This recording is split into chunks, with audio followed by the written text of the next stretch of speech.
sei hilabete luze izan dira, eta pixkanaka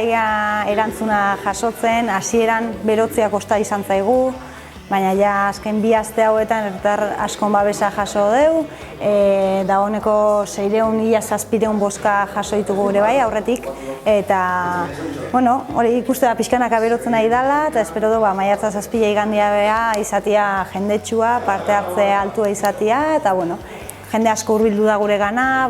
pare bat batzar antolatu ditugu, oso jendetsuak izan dira, eta jendeak erantzun du. Azkenean jendea prest dago laguntzeko, eta bakoitzak aldu neurrian eta hori, eta tanan arte nahi geha, pixkanak aurre ateatzen. Bai, ekitaldi batzu jendetsu izan dira, beste batzu igual zein beste, baina azkenean gauza asko daude, Euskal Herri honetan ezagutzen konkretuki egunero edo astero gauza daude, eta orduan zaila da ekitaldi guzti edo ekintza guztita jende asko hurbiltzea, baina nik uste erantzun polita jaso deula, eta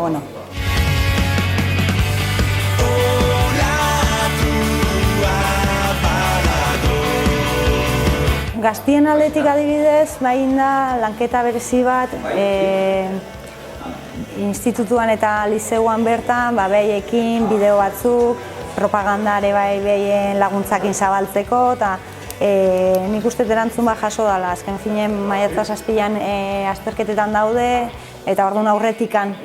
izan behaiekin lan bat. Eta erantzun ona jaso dela esango nuke. Zaharren kasuan nik uste igual gehiago kostatzen dela, behin gana iriztia, etxeta iritsi geha burzoi guztita, baina asko funtzionatu du sare sozialen bitartez. Eta orduan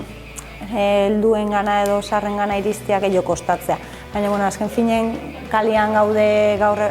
azken astetan egunero, eta hemendik pasatzen guztia galdetzen gelditzea zer dan, eta nik uste pixkanaka igala irizten esparru guztita, saiatu geha ere bai etorkinekin da lan iten, jende askok zalantza dazka, boskatu aldunez, azkenean zarautzen erroldatuta da norok boskatu dezake, baina badao jende bat nortasuna giria ez dakana, orduan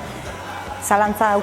dakena boskatu alduten edo ez, eta orduan horiekin ere saiatu lanketa berezi bat iten, eta saiatu esparri guztita iristen, ez dakit iritsiko ginean danana, baina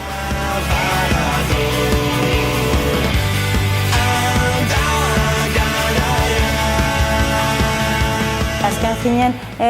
igandekoa erabakitzeko eskubidea lortu bidean pauso bat gehiago da ez, eta pauso garrantzitsu bat ez, herritarrei nahi diogu hitza eman, gure etorkizunaz erabakitzeko eta garrantzi hori emanez, festa moduko bat irudikatu nahi dugu, eta gune ezberdinetan, hori gure eskuren laguntzarekin emango dugu aurrea, guk Zaraitzetik galdeketa beha antolatzen dugu, eta gure esku hau girotzeko ekitaldiak eta ekimenak antolatuko ditu gune ezberdinetan. Udaletxe plaza izango azken finen gune garrantzitsuena, azoka bertan egongoa aurrentzako txokoa, bertan goizian zehar goizian antzerkia egongoa, gero aurrekin txaranga moduko bat nahi da, arratsaldean ipuin kontalari bat izango gue aurren txokoan. Udaletxe plazan egun osoko gitarragoa dakau, goizian jalgi dantza taldeak parte hartuko, gero musikoak dazkau, arratsalde mikroirekia egongo da nahi duna parte hartzeko, eta gero fandangon kontzertua izango dugu. Eta bitarte hortan egongo da talo salmenta egongoa, barra egongoa, danetik izango dugu, festa bat irudikatu nahi dugu jende guztiak kaleateatzea. Eta hori da gune garrantzitsuna, baina San Pelaion ere herrikirolak izango ditugu, patinatzaileak bai,